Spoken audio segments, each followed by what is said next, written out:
God!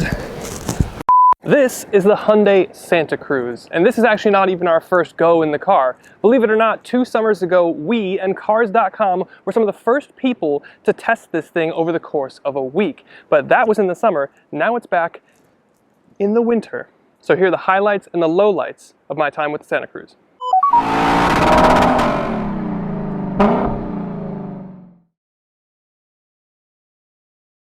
Before we start, I want to say thank you to our outfitters, Blenders and Melin. Melin's got some thermal caps as well as beanies, and Blenders not only offers sunglasses, but they offer the snow goggles that I use for snowboarding. So we've got 20% off code down in the description. Now, this Hyundai Santa Cruz, I like this thing, spoiler alert, and it's because it's weird, but it's not perfect. So let's start with some of the things that I don't love about it. Okay. First thing is the lack of volume knob right here on your center console. Now, if you own the car, this may not be a huge deal. However, there was more than once this week that I got in the car in the morning, and the easiest way to put it is the energy that I wake up with is not the same energy that I go to bed at. So when I'm coming home, I'm jamming out, volume's high, energy's high. That's not the energy that I wake up to in the mornings and get in the car. So I'm scrambling, looking for a way to quickly turn down the volume. It's not here. I have to either hit this a bunch of times, hurts my wrist, or I have to toggle right here on the little steering wheel toggle. So not ideal. Number 2 is the lack of wireless Apple CarPlay. Now, this is maybe more of a nitpick or a fringe issue. However, this is the limited trim, the range topping trim, and as tested, this thing is over $40,000. So with the highest trim offering and that price tag, I might start to expect wireless Apple CarPlay in here. Okay, next, as you can probably see, is rear seat space. Now this is about where I would sit at 6'1", pretty comfortably. It's not like the seat comes back to, graciously let you out like a luxury car when you turn the car off. So this is how I would sit, which means if I'm sitting behind myself, my knees are pretty firmly in the back of the seat in front of me. Now in terms of headroom, it's maybe a little bit better, but even with my little melons on, I always hit that nub of my hat on the ceiling. Now the other thing that you may not notice is the shape of the door, the way that it comes up in the back, actually doesn't really let a lot of light in. So it's small, it's cramped, you don't have a pano roof, so it's kind of dark sometimes as well. So the rear seats are really not for people over 5'6", let's say. The nice thing is you do have climate vents and 2 USBs down there.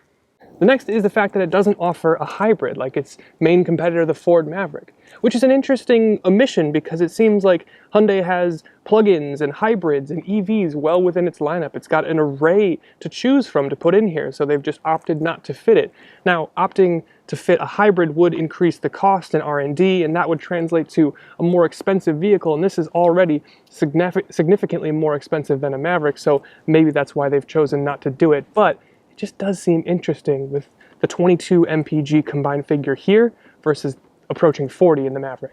And the fifth and final thing is kind of in that same vein that we just mentioned, and it's the price. It is significantly more expensive than the Maverick. This is the turbocharged engine. This is the limited trim with all the kit and features, and as tested, this thing is about $41,000, and that's a big difference between basically like a topped-out Maverick. Now, I will say, you get a lot more car here than you will with the Maverick. You get a lot more features, you get better towing, you get better payload capacity, and you get a lot more power. So there are a lot of good things about this Santa Cruz, so let's talk about those now.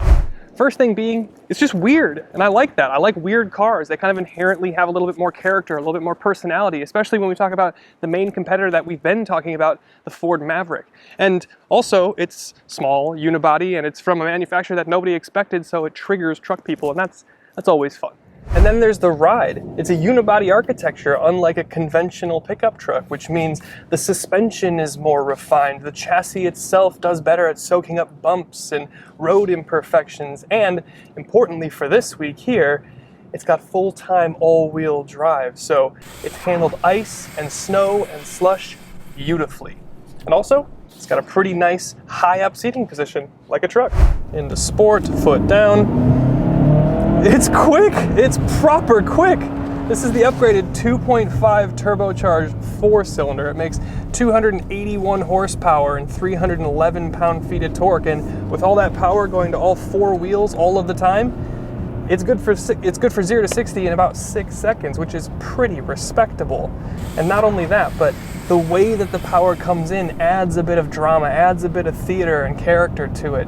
You're kind of just waiting for that tsunami of torque to hit. Once that turbo spools, you're just on a surfboard and you just ride that wave. Just ride that wave of torque. It's kind of fun.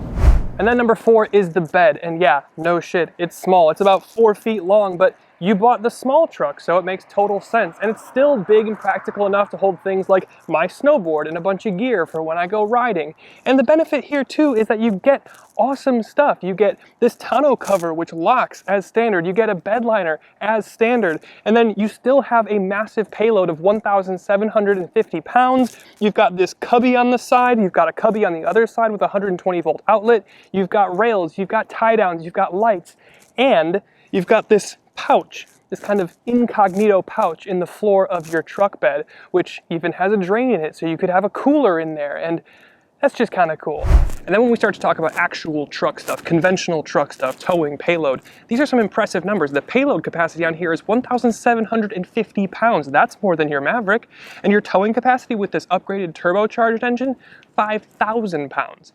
That's the same towing capacity that I had in my V6 4-liter 4Runner. That's pretty impressive. And next being the face. It looks almost identical to a Hyundai Tucson until it pulls up next to a Tucson. However, there's small things that you'll notice, like right here. This is a little bit more angular, but that's the small difference. And the fact is, it just looks weird. It looks unconventional. And it's that weird thing that we talked about earlier. And also, I love the fact that they've integrated the running lights here, here, here, here, and here into the grille itself. So when the car is off, you couldn't tell that they were there. Just pretty cool. And then there's the interior itself. It's incredibly Tucson in here, which is a good thing. It means clean design, low dash, great visibility. You've got comfy seats, you've got heated seats, you've got cooled seats, you've got a heated steering wheel, you've got a 10¼ inch infotainment system over there, and you've got a 10¼ inch gauge cluster. I mean, it's just nice in here. And next is the technology itself. And yes, we talked about the wired aspect of the CarPlay, but at least it has it.